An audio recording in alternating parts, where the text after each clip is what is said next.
Friend अस्सलाम वालेकुम, मैं हूं ज़ैन इकबाल और आप देख रहे हैं birds help and breeding tips. तो ये कल मैंने जो है ना खुद ही से एहतियात कर ली थी, तो अभी मैं बच गया हूँ। ठीक है, बाकी बारिश हो रही है, यहाँ देख सकते हैं कितनी तेज़ बारिश हो रही है।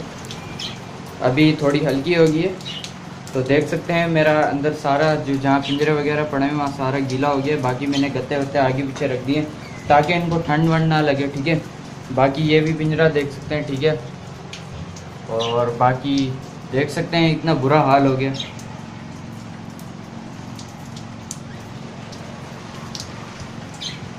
अभी अभी बारिश शुरू हुई है, बाकी आप लोग के वहाँ का तो मुझे नहीं पता कि वहाँ बारिश हो रही है नहीं हो रही है। अगर आपके वहाँ बारिश हो रही है तो आप अपने कैजिस के अंदर जो है ना येलो बल्ब लगा लें। ठीक है, बल्ब, ओके, जो गोल्ड वाला बल्ब होता है वो लगा लें, 20 रुपये का मिलेगा।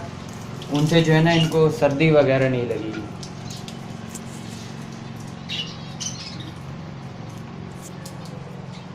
देखें अब आगे क्या होता है। बारिश तो रुक गई है,